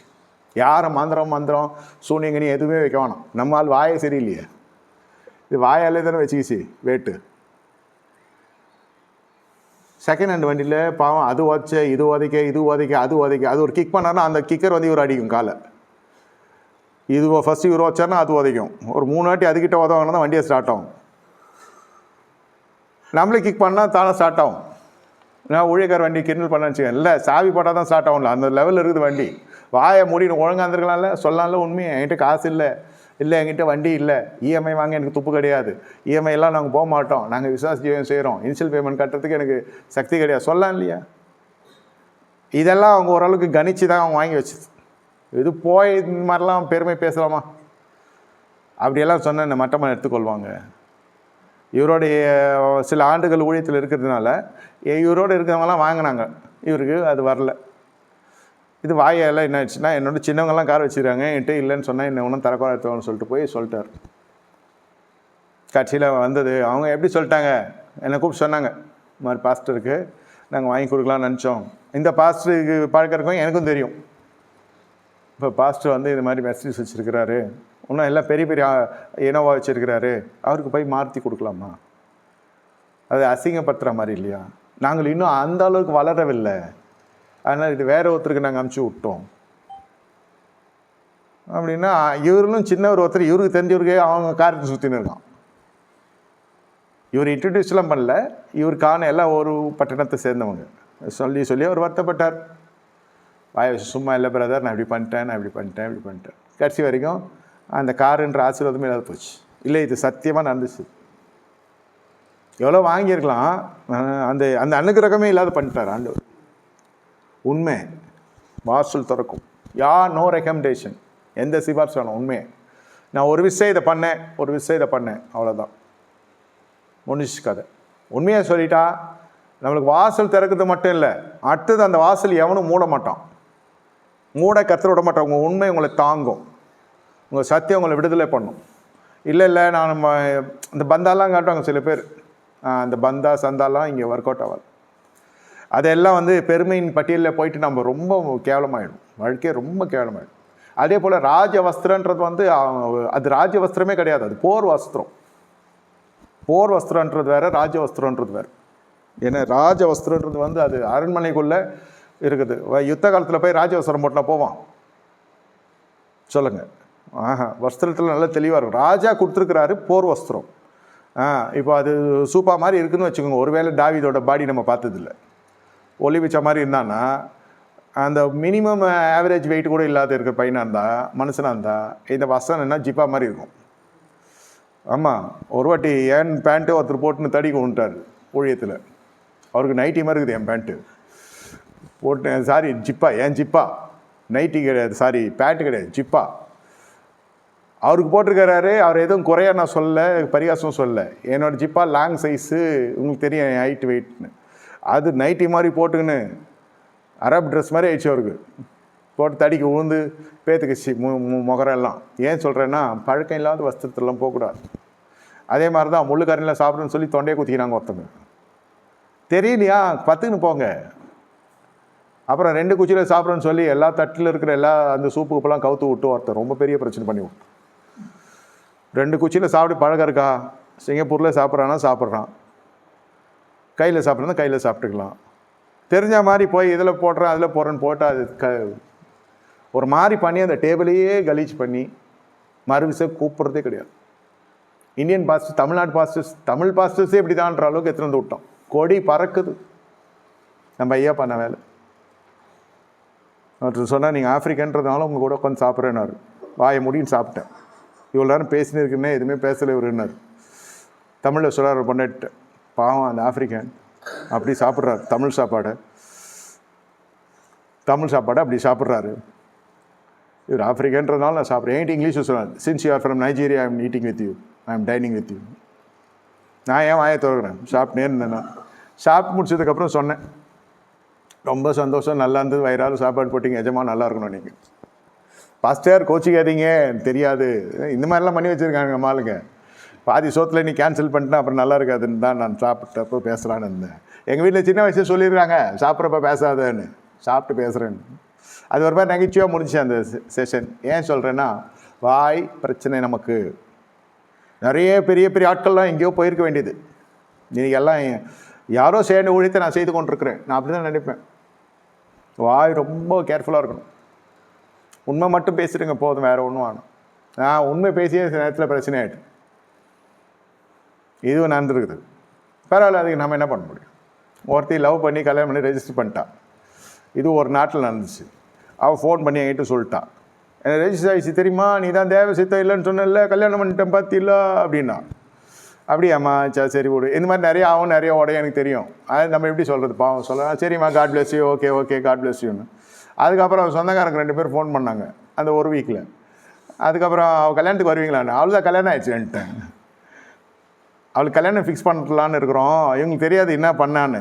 அவளுக்கு கல்யாணம் ஆயிடுச்சுன்னா இதோட ஃபஸ்ட்டு என் பிள்ளையோட கல்யாணத்துக்கு தான் வருவீங்களான்னு அந்த அம்மா. உங்கள் பிள்ளையோட கல்யாணம் எந்த பிள்ளைன்னு? இந்த பிள்ளை தான். அவள் தான் கல்யாணம் ஆயிடுச்சு சிஸ்டர், என்ன புதுசாக கல்யாணம் பண்ண போகிறீங்க? பாஸ்டர் இந்தியாவில் இருக்கிற பாஸ்டருக்கு தெரியுது இவளுக்கு கல்யாணம் ஆச்சுன்னு. நம்மக்கிட்ட சொல்ல இவன் சொல்லிட்டு வீட்டில் மாட்டி சம்மாடி வாங்கினா. அப்புறம் அந்த பாஸ்டர் அதுலேருந்து என் மூஞ்சிலே முழிக்கிறது. எந்த நாட்டுக்கு போனாலும் அந்த நாட்டுக்கு போனால் ஐயோ அந்த மேன் மான்ஸ்டர் அப்படின்ற அளவுக்கு போயிட்டான். அவன் என்னை பார்த்தாலே தலை தெறிக்க ஓரளவுக்கு ஆகிட்டான். இது மாதிரிலாம் நடந்திருக்கு. சரி பரவாயில்ல, நம்ம என்ன பண்ண முடியும்? நமக்கு தெரிஞ்சதை உள்ளதே உள்ளபடி சொல்லுன்னு வேதம் சொல்லுது. அப்புறம் நாளைக்கு தான் அவனா எல்லாம் தெரியும்ல, பாஸ்டருக்கு உடந்தேன்ருவான். இது எவ்வளோ வல்கராக இருக்குது, எவ்வளோ வைரலாக இருக்குது. இது மாதிரிலாம் நிறைய இடத்துல நான் நிறைய உண்மை பேசி அசிங்கப்பட்டிருக்கேன். சாப்பாடு விஷயத்துலேருந்து சொல்கிறேன். எப்படி இருக்குதுன்னு கேட்டால் நம்ம உண்மையை சொன்னால் என்ன ஆகும்? அது எதனா பேர் வைக்க அந்தம்மா, நான் ரசம் ஊற்று அப்படின்னு இப்போ தான் ஊற்றுனேன், அப்போ சாம்பார் இது மாதிரிலாம் நிறைய மாட்டியிருக்கேன். சமையல்லே சொல்கிறேன், ஏன்னா நீதிமான் நான் உத்தமன் நான் தான் அப்படி சொல்ல. உண்மையாக பேசினாலே அடிப்படை எதிர்பார்ப்பு என்ன இருக்கணும்? தீமை வரும்னு அர்த்தம். அதுக்குன்னு பேசாமல் இருந்தால் நமக்கு உயர்வு போயிடும்னு அர்த்தம். இவன் உலகமே எதிர்த்து நின்னா கூட நான் சொல்கிறேன், உங்களுக்கு சம்மந்தப்பட்ட ஜனங்கள் இடத்துல மட்டும் உங்களுக்கு சரியாயிடும் இந்த மாதத்தில். உங்களுக்கு யார் இமீடியட் அத்தாரிட்டி? சவுல் அண்ணன் விட்டான், கை விட்டான், எங்கள் அண்ணன் விட்டான், எங்கள் தம்பியை விட்டுட்டான், என்ன நாட்டில் விட்டாங்க. சொந்த கதை, சோக கதை, பர்சனல் மேட்டர்ஸ்லாம் டிஸ்கஸே பண்ணாதீங்க. உங்களோட தேவைகள் சொல்லாதீங்க. தேவைகள் தெரிஞ்சிச்சுன்னா அலற ஆரம்பிச்சிடும். பயங்கரமான ஆளாக இருக்கான் இவன், ஜபம் பண்ணிக்கன்னு கூட சொல்லாதீங்க. இதெல்லாம் சொல்லிட்டு அது இன்டெரக்டாக பிச்சை எடுக்கிறது தான். அது இன்டெரக்டாக கேட்கறது தான். கர்த்தர் சொன்னார் சபைக்கு அறிவி காணிக்கை கேளுன்னு, அது விஷயம் வேறு. என்ன அதோட கேட்கறது இல்லைன்னாக்கா அதோட கர்த்தர் சொல்லன்னு அர்த்தம். இதுதான் மேட்டரே, பலி வீட்டிலேருந்து வர்றது. இந்த மாதிரி எல்லாம் கொஞ்சம் வாயால் நிறைய பிரச்சனைகள் வந்துருக்கு. நான் சொல்கிறேன், அபிஷேகம் பண்ணப்பட்டவங்களாலே சொல்கிறேன். அபிஷேகம் உங்களை உயர்த்துன்னு பார்த்தா கடைசியில் அது எங்கேயோ கொண்டு போய் விட்டுடுச்சு. நான் எனக்குலாம் அந்த மாதிரிலாம் ஒரு அனுபவம் இல்லைன்னு சொல்கிற அளவுக்கு போயிடுச்சு. அபிஷேகம் உங்களை ஒரு நாளும் தாழ்த்தாது. நம்ம தாழ்த்தி போடுறது நம்ம தான். வாய் வச்சுன்னு ஒழுங்காக இருந்தால் கொடுத்த வஸ்திரம் நீ இலவசமாக வந்து போட்டுக்கிறேன்னு சொன்னால் அப்படியும் நப்பாசப்பட்டுறக்கூடாது. அது ஓசியில் தானே வருது ஒரு ட்ரெஸ்ஸு. இன்னும் நல்லா ஆட்டம் போட்டேன் என் அண்ணன், இங்கே வேலை செய்கிறதுனாடா போட்டேன், இந்த யூனிஃபார்ம் எனக்கே வருது. இப்போ நான் போட்டு காட்டா? நீ வேலைக்கு போய் தானே போட்டேன் அந்த யூனிஃபார்மு, எனக்கு ராஜாவே கொடுத்தாருன்னு இந்த மேன்மெல்லாம் வந்துடும். ஹை லெவல் இன்ஃப்ளூயன்ஸ் வர வர டக்கு டக்குன்னு ஃபோன் எடுப்போம், டக்கு டக்குன்னு பேசுவோம். அதெல்லாம் இருக்கக்கூடாது. வேணையா ராஜா வஸ்திரம், ராஜ வஸ்திரம் இல்லை, ராஜா கொடுக்குற வஸ்திரத்தை நிராகரிக்கிறதுக்கு ஒரு மன பலன் வேணும். இல்லை ஐயா எனக்கு இது பழக இருக்காது, என்ன வேஷ்டி காட்ட முடிஞ்சால் காட்டுங்க, இல்லை அவுந்துருன்னு டவுட் வந்துச்சுன்னா கட்டாதீங்க. வெல்க்ரோ போட்டுக்கிறேன் அது போட்டுக்கிறேன்னு பஸ்ஸில் ஒரு வாட்டி அந்த மாதிரி தான் இந்த மாதிரிலாம் போட்டுன்னு போயிட்டு ஒரு அம்மா என்ன பண்ணிச்சு, அப்படி சாஞ்சி இப்படி சாஞ்சி கட்சியில் எதுவுமே பிடிக்க முடியல, ஒரு வேஷ்டியை பிடிச்சிடுச்சு. எங்களெல்லாம் கெட்டில் பண்ணுவார், எப்படி கட்டி எப்படி இது போடுறாரு இருப்பார் பாஸ்டர், நாட்டெல்லாம் போடுறாரு இது போடுறாருன்னு. அது எல்லாம் ஒன்றா வளர்ந்தவங்க, அதனால் பரிகாசன்னு எடுத்துக்கல. என்னடா இப்படி கட்டுற நீ வேஷ்டி இப்படியே தான் கட்டுவியா, இப்போலாம் மாடர்ன் ஆகிடுச்சு, மாடர்னுக்கு வா அப்படின்னு சொல்லி ஒரு சாயங்காலத்துக்குள்ளே ஒரு பஸ்ஸில் போயிட்டு சொன்னோச்சு. காரில் போகிற மனுஷன் இதுக்கு இது அவுத்து ஒருத்துக்கு ஒரு கேள்வி வந்துச்சு அந்த பஸ்ஸில். அதை ஆடி ஆடி ஆடி கடைசிட்டு இவன் வேஷ்டியை பிடிக்க அது வேஷ்டி அவங்க வந்து கடைசியில் 5000 நிற்க வச்சு. இது இது இது இந்த இந்த இந்த இது இந்த செஷன் போனப்போ எல்லாம் டீஸ் பண்ணுற செஷன் இந்த அத்தனை பேரும் அந்த பஸ்ஸில் இருந்தேன். நான் காரில் போயிருந்தேன். அப்புறம் என்கிட்ட சொன்னாங்க, வேஷ்டி மேட்டரில் என்ன ஆச்சு தெரியும்ல அப்படின்னா. என்னடா ஆச்சு? ஒரு வீட்டாக ஒரு கேள்வி வந்து, ஏன்டா ஆடி ஆடி பிரேக் போட்டால் எங்கே போட்டுன்னு தெரில, போய் அது நின்று மனுஷன் மேலே முடிச்சா விழுந்துருச்சு. வெல்க்ரோ போடுறேன், அந்த குரோ போடுறேன், இந்த குரோ போடுறேன். எழுத்த கட்டு 8 முழம் வேஷ்டி கட்ட தெரியுது, துப்பு இல்லை உனக்கு, தமிழன் தானே நீ. வேஷ்டி கட்டுறதுல ஒரு சரி அது பழக்கம் இல்லைன்னா பேண்ட்டு போட்டுக்கோ. அது ஒரு டீமு எல்லோரும் ஒன்றா சோறு போடுறாங்கன்னு கூப்பிட்டு போனாங்க. இல்லை அப்படி தான் சொன்னாங்க, நம்ம எல்லாம் விருந்துக்கு போகிறோம், டீம் ட்ரெஸ்ஸு வெள்ளை வேஷ்டி வெள்ளை சட்டைன்னு. இவர் மலை வெட்டி மைனர் மாதிரி கட்டுறாருலாம் சொல்லியிருந்தாங்க. கட்சியில் இது கட்ட தெரியலன்னா கட்ட தெரியல சொல்லியிருக்கலாம். யார் நம்மள கேட்க போகிறா? எனக்கு இதுதான் பழக்கம், என்னை இப்படி தான் பண்ண முடியும். நான் ஃபோர்க் ஸ்பூனில் தான் சாப்பிடுவேன்னா சாப்பிட்றேன்னு சொல்லு, இல்லை கையில் தான் சாப்பிடுவேன் கையில் தான் சாப்பிடுவேன்னு சொல்லு, இல்லை வலது கையில் தான் சாப்பிட்ற பழக்கம் இருக்கும் சிலதுக்கு, வலது கையில் தான் சாப்பிட்றேன்னு சொல்லிட்டு யார் உங்களை வந்து பறிக்க வச்சாலும் அது செவி சாய்க்கக்கூடாது. ராஜ்யத்தினுடைய மனநிலை வந்துடும். இந்த ட்ரெஸ்ஸுக்கும் ஆசைப்படல, என்னுடைய உடையே எனக்கு போதும் ஐயா, நான் போகிற லக்கு என்ன, என் நோக்கம் என்ன, அதுதான் முக்கியம். இந்த நாளில் ஆப்பர்ச்சுனிட்டி வந்தாலும் நம்ம ஆட்டையை போட்டுருவோம். பாதி பேர் கெடுத்திருப்பான். தாவீது முதல்ல என்ன சொல்லியிருப்பான், உங்கள் அரசாங்கத்திலே இப்படி கூட நான் யோசிச்சு பார்த்தேன், இப்படி சொல்லியிருப்பேன், உங்கள் கவர்மெண்ட்லேயே வேலை செய்து என் பிரதர் எல்டர் பிரதர் உங்களதெல்லாம் ஜென்ரல் மேஜராக இருக்காரு. அவன் தான் சொல்கிறான், இல்லை கொஞ்சம் ஆடுகளை வெட்டி யார் இங்கேயா நான் வந்தேன்றான். அவன் தான் இல்லை இப்போது அவன் பேர் யூஸ் பண்ணி உள்ளே போகலாம் அப்படி கூட யோசிச்சிருக்கேன் என் மனசு. நான் அப்படிலாம் யோசித்தேன், இப்படி சொல்லியிருக்கலாமேன்னு. அப்புறம் பார்த்தா அவன் முதலே கழுவி ஊற்றினான், இங்கேயே வந்து. இப்போ அவனை கூப்பிட்டு கேட்டாங்கன்னா இது தரதில்லைன்னு அதையும் சொல்லலை. தாவீதினுடைய அபிஷேகத்தினுடைய ஞானமே வேறு. இந்த அந்நிய பாஷையோடு நிறுத்தக்கூடாது, அதுக்கு சொல்ல வரேன். எல்டர் பிரதர் உங்களுடைய கன்சர்ன் பப்ளிக் செக்டரில் வேலை செய்கிறார், அவரும் உங்களுடைய கவர்மெண்ட்டில் தான் இருக்காருன்னு சொன்னால் அவனுக்கு நம்மளுக்கு தான் ஆக மாட்டேங்குது. அதையும் நம்ம சொல்லியிருப்போம். எந்த விதமாக நீங்கள் உங்களை பற்றி என்ன ப்ரெசன்டேஷனும் கொடுக்கூடாது, உங்களை பற்றி தகவல்கள் எதுவுமே தெரியக்கூடாது, நீங்களே வளரக்கூடாது. அவன் சேகரிச்சுக்கிட்டோம். அவனுக்கு குறித்த தகவல் தெரியுதா, ரொம்ப சந்தோஷம். கம்பெனியை பற்றி தெரியுமா, எதுக்கு வேலைக்கு போகிறான்னு தெரியுமா, என்ன வேலை அவன் கொடுக்க போகிறான்னு தெரியுமா, என்ன சம்பளம் ஃபிக்ஸ் பண்ண போகிறான்னு தெரியுமா, என்ன கொடுத்துன்னு இருக்கிறான்னு தெரியுமா, எந்த டீட்டெயில்ஸுமே தெரியாது. ஆனால் வேலை வேணும், ஆனால் இந்த மாதிரி வேணும் அந்த மாதிரி வேணுன்றதெல்லாம் சரியில்லை. இந்த தகவல்கள்லாம் தெரியணும். இங்கே முதல்ல எல்லாருக்கிட்டையும் விசாரிச்சிட்டார் தாவீது. 17 வீட்டில் போய் படிங்க, 17ஆவது அதிகாரத்தை. இப்படி செய்வாராமே, ராஜா பொண்ணு வரணும்னே குளிர்ந்துட்டான் தாவீது. ஆஹா, இந்த வனகந்தட்டில் யாரும் நம்ம கல்யாணம் பண்ணிக்கிறதுக்கு ஆள் இல்லை, பொண்ணு கொடுக்குறதுக்கு ஆள் இல்லை, பொண்ணு கட்டுற பொண்ணும் ரெடியாக இல்லை, பொண்ணே பார்த்தது இல்லை ரொம்ப வருஷம். பொண்ணுன்னு ஒன்று இருக்குன்னு தெரியும், பொண்ணு கொடுக்குறாரா, ராஜ்யத்தில் பாதி, அதெல்லாம் அப்புறம் மீதி. ஃபஸ்ட்டு பொண்ணு தராரு. அந்த ஏஜுக்கு அந்த லோன்லினஸுக்கு அதுதான் ஃபஸ்ட்டு டச் ஆகிருக்கும். இது உண்மையாடான்னு 3-4 பேர்கிட்ட விசாரிக்கிறான், எல்லோரும் அதே சொல்கிறான். உனக்கு இதான் நம்ம பேக்கேஜ், ஆமாம் இதுதான் பேக்கேஜ், இதுதான் பேக்கேஜ், ஓகே டன்.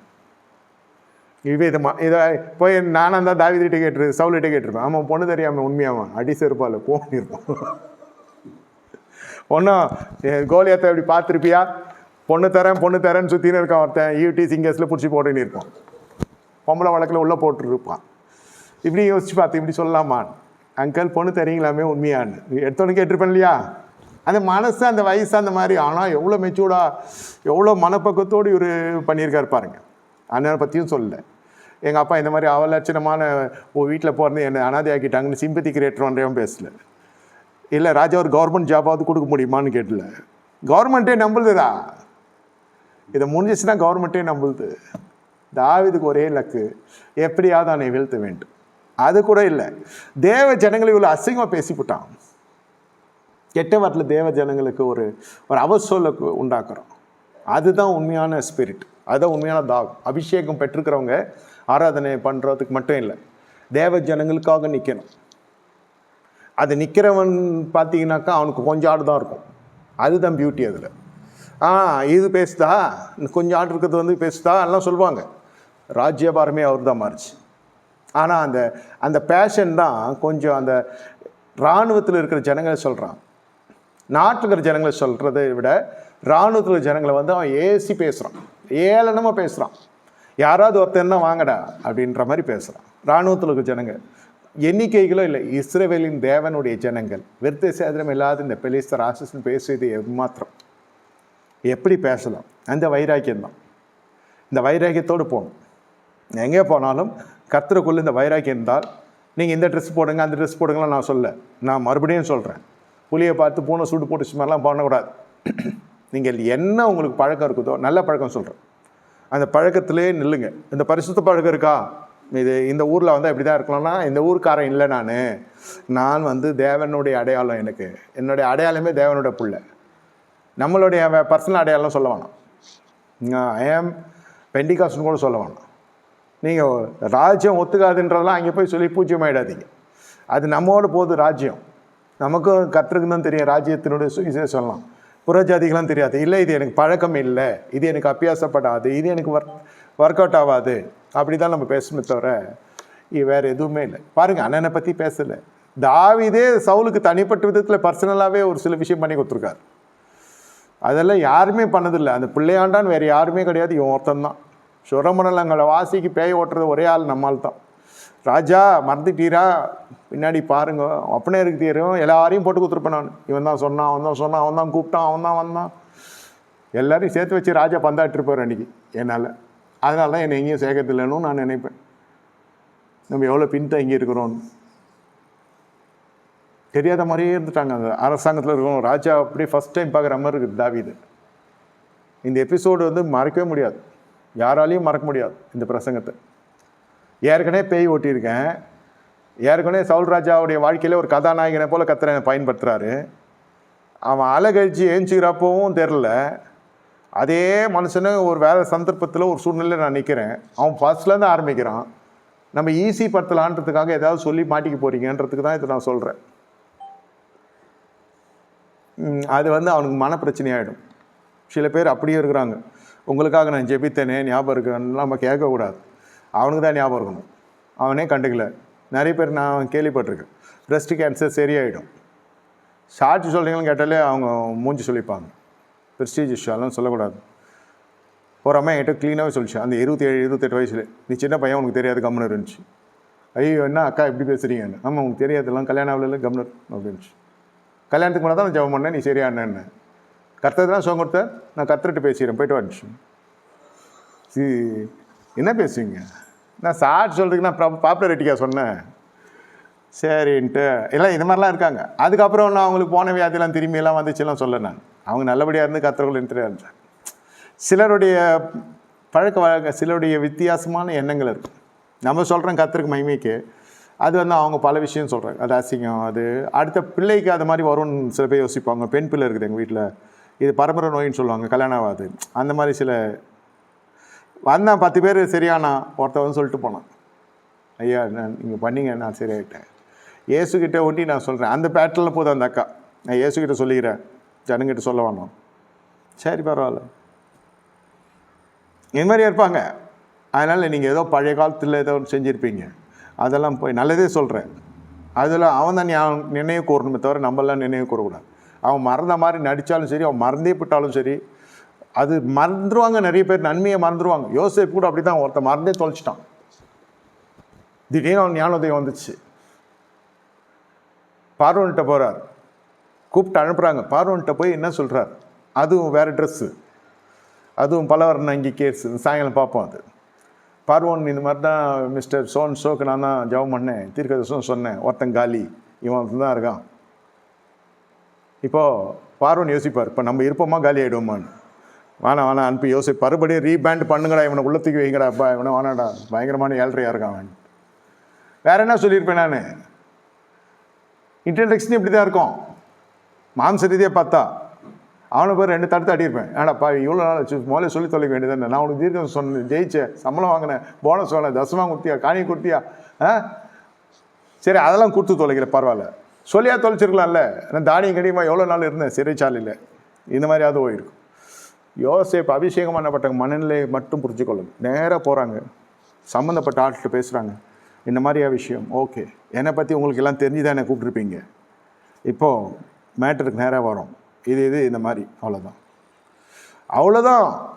பார்வோனுடைய இருதயத்தில் நீரூற்று, ஃபவுண்டைன் வருது, பட்டர்ஃப்ளை பறக்குது, எல்லாம் என் பிரச்சனையெல்லாம் தீக்க ஒரு மனுஷன் கிடச்சிட்டான், அதுவே போதும் எனக்கு. இவனே யாரா உள்ளே வச்சிங்கன்னு கேட்கல, இவ்வளோ பெரிய உத்தமரை உள்ளே வச்சோமே, இந்த மன்னிப்பும் கேட்கல. அடுத்தது கனப்படுத்த ஆரம்பிச்சிட்டாங்க. எந்த ஒரு பேக்ரவுண்ட் தெரிஞ்சு தான் உங்களை கூப்பிட்றதே. மறுபடியும் நம்ம ரீஸ்டார்ட் பண்ணோன்னாக்கா நம்மளை பழைய இடத்துக்கு அமுச்சு விட்ருவான். இந்த காலி வேலையை கத்தவங்களோட கூட பேசியிருக்கிறான். இந்த மாதத்துலேருந்து ஆரம்பிக்கும் அற்புதம். வாய் வச்சுக்கோங்க, வாய் மேலே கை வச்சுக்கோங்க, அவ்வளோதான். பார்த்து பேசுங்க. எதையாவது இழந்துட்டிங்கன்னா அப்புறம் திருப்பி உட்காரணும் நம்ம. அதான் சொன்னேன், இப்போ பாருங்கள், வனாந்தரத்தில் ஜாலியாக இருந்தோம்னு சொன்னதுக்கான அர்த்தம் புரியும். அங்கே யார்கிட்ட பேச போகிறோம்? பார்த்த ஆடையே பார்த்துன்னு இருக்கணும், பார்த்த மாடுகளே பார்த்துன்னு இருக்கணும், பார்த்து இயற்கை வெளிகளே பார்த்து கொண்டிருக்கணும், இந்த மேய்ப்பர்களை பார்த்து கொண்டிருக்கணும், ஆட்டு பொழுகையை பார்க்கணும், ஆட்டு மூத்திரத்தை பார்க்கணும், ஆட்டுக்கு புல்லை போடணும், அதே போய் மேயும் திரும்பி வரும், எண்ணிக்கை வண்டி பார்த்து வச்சா போதும். இப்படி தான் இருக்கும். சலிச்சிட்டு இருந்த வாழ்க்கைக்கு இப்போது நிறைய வேலை கொடுத்துட்டார். இந்த எல்லோரும் சொல்லுவாங்க, இங்கே படித்தேன் இங்கே படித்தேன், என்ன மனநிலை, என்ன அவங்களுடைய புத்திசாலித்தனம்லாம். வண்ணாந்தட்டில் இருக்கிறவங்களுக்கு வந்து கூடுதல் ஞானம் இருக்கணும். உண்மையிலேயே வண்ணாந்தட்டில் இருக்கிறவங்களுக்கு தான் இந்த ஞானம் வரும். வண்ணாந்தட்டில் இருந்தும் ஞானம் வரலன்னா ஒன்றும் நம்மளுக்கு வண்ணாந்திரம் பீரியட் முடியலன்னு அர்த்தம். நீங்கள் தான் தீர்மானிக்கணும்.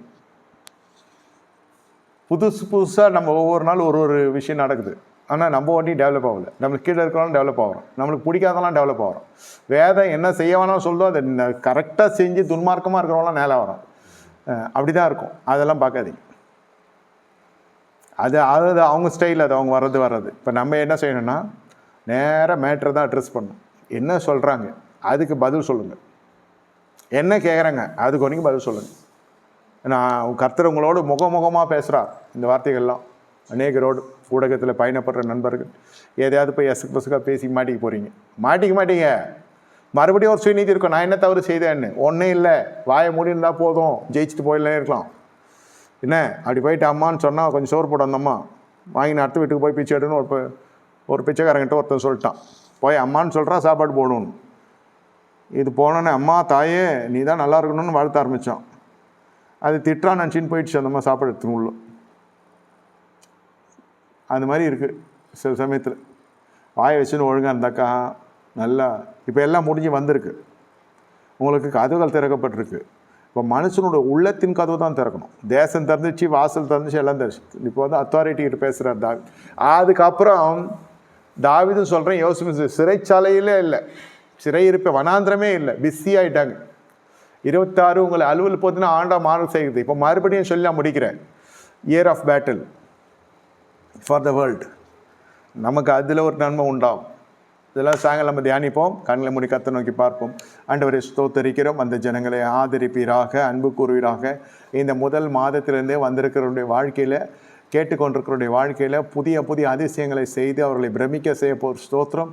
என்னுடைய ஆவி, ஆத்மா, சரீரம், நாவுகள், வார்த்தைகள், வீட்டில் பேசுகிற வார்த்தைகள், வெளியில் பேசுகிற வார்த்தைகள் எல்லாவற்றுக்கும் என் தேவன் தாமே பெரிய ஒரு நன்மையை உண்டு பண்ண போவதற்கு ஸ்தோத்திரம். சகாயத்தை தீவிரிக்க பண்ணும். சம்பூர்ண சாப்பிட்டு திருப்தி இருந்து வழிநடத்தி வந்த தேவனாய் கர்த்தரை துதிக்க கர்த்தர் கிருபை தருவீராக. கர்த்தாவே எழுந்தருளும், அதிசயங்களை செய்தருளும். இயேசுவின் ரத்தத்தை தெளிக்கிறோம். இயேசுவின் நாமத்திலே ஜெபிக்கிறோம் நல்ல பிதாவே, ஆமென். என் ஆத்துமாவே கர்த்தரை ஸ்தோத்திரி, என் முழு பரிசுத்தநாமத்தை ஸ்தோத்திரி. ஆத்துமாவே கர்த்தரை ஸ்தோத்திரி. கர்த்தரை செய்த சகல உபகாரங்களை மறவாதே, ஆமென்.